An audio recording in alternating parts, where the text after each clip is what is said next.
Welcome to Lakshmi food. સ્વાગત છે તમારું મારી યુટ્યુબ ચેનલમાં. તો ચાલો, ધૂળેટી સ્પેશિયલ આજે આપણે એકદમ સરસ ગુજરાતી વિસરાતી વાનગી કે એને તમે સ્વીટ પણ કહી શકો છો એવી માલપુઆની રેસીપી આજે આપણે બનાવવાના છીએ.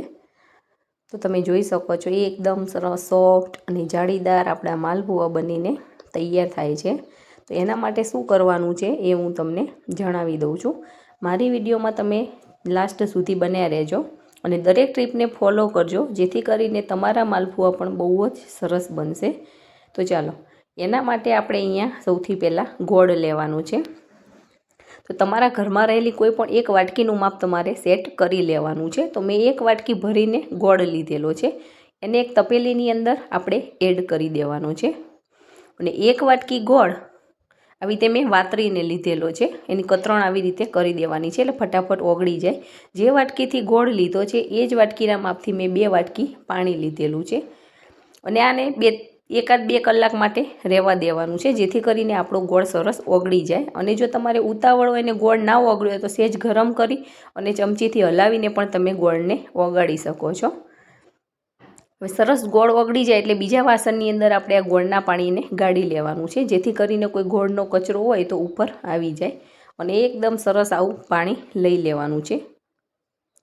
હવે એની અંદર ફ્લેવર માટે આપણે ઇલાયચી પાવડર એડ કરીએ છીએ. એ તમારા ટેસ્ટ પ્રમાણે એડ કરવાનો છે, પણ મેં અહીંયા 5 ચમચી જેવો મેં લીધેલો છે. અને 1 ચમચી દળેલી ખાંડ નાખું છું, જેથી કરીને આપણા પુડલા કે માલપુઆ જાળીદાર બને એના માટે.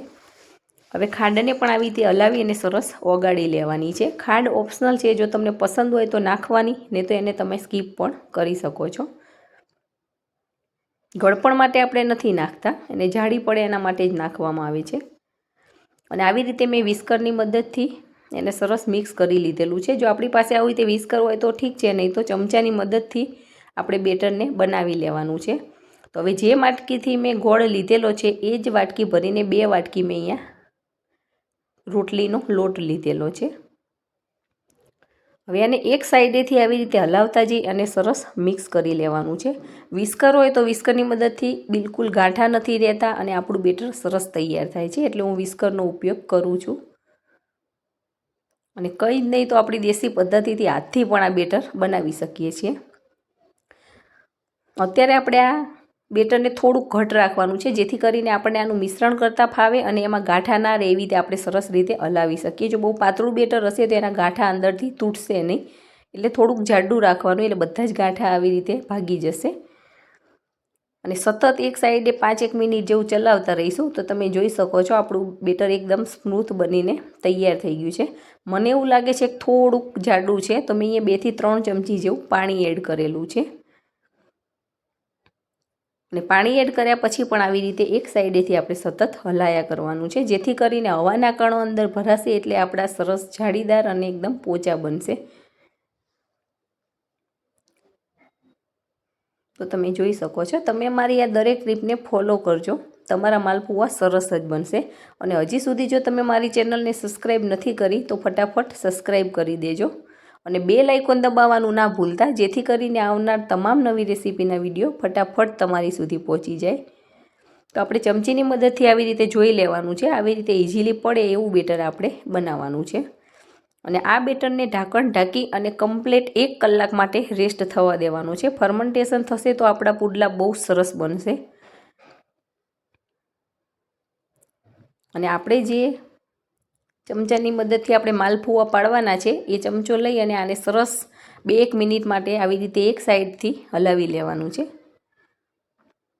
એટલે આપણું ફર્મેન્ટેલું બેટર સરસ મિક્સ થઈ જાય. તો તમે જોઈ શકો છો એકદમ લીસું શાઇનિંગવાળું આપણું બેટર બનીને તૈયાર થઈ ગયું છે. અહીંયા એક બાજુ મેં તેલને ગરમ કરવા મૂકી દીધેલું છે.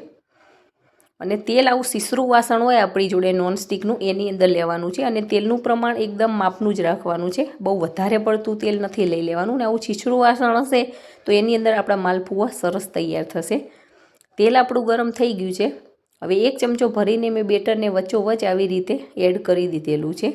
અને એને એડ કરીને કંઈ હલાવવાનું નથી, ફક્ત એડ કરીને રહેવા દેવાનું છે. એની જાતે જ આવી રીતે ફેલાઈ પણ જશે અને ધીમે ધીમે આપણા માલપુઆ ઉપર આવી જશે તેલમાં.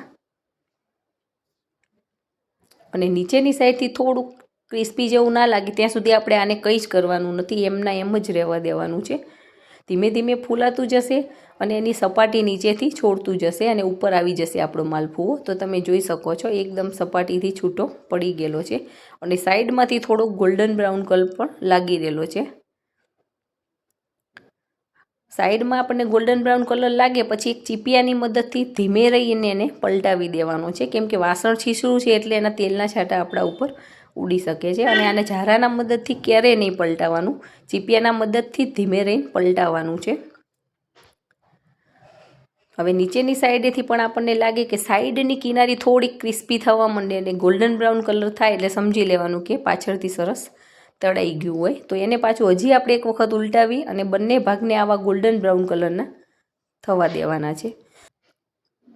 તો હવે આપણો માલપુઓ બનીને તૈયાર થઈ ગયો છે. હવે આવી રીતે જે જારો આવે છે પ્લેટ જેવું, એ જારામાં આવી રીતે લઈ અને એને આવી રીતે થોડીક વાર નીતારી લેવાનો છે, જેથી કરીને અંદરથી બધું જ તેલ નીતરી જશે. અને કાણાવાળી પ્લેટમાં લઈ અને આપણે બધા જ માલપુઓ આવી રીતે નીતરવા દેવાના છે. તમે જોઈ શકો છો જરાય તેલ નથી રહ્યું આની ઉપર. તો તમે પણ આવી રીતે બનાવજો. અને જો તમે પહેલી વખત બનાવતા હશો તો પણ તમારા માલપુઆ સરસ બનીને તૈયાર થશે. તો મારો વિડીયો તમને પસંદ આવે તો વિડીયોને લાઈક કરજો અને તમારા ગ્રુપમાં ચોક્કસથી શેર કરજો. અને જોતાં જ ખાવાનું મન થઈ જાય એવા માલપુઆ આપણા બનીને તૈયાર થઈ ગયા છે. તો આ ધૂળેટીમાં તમે પણ બનાવો અને એન્જોય કરો. તો છે ને એકદમ સરસ. Thank you.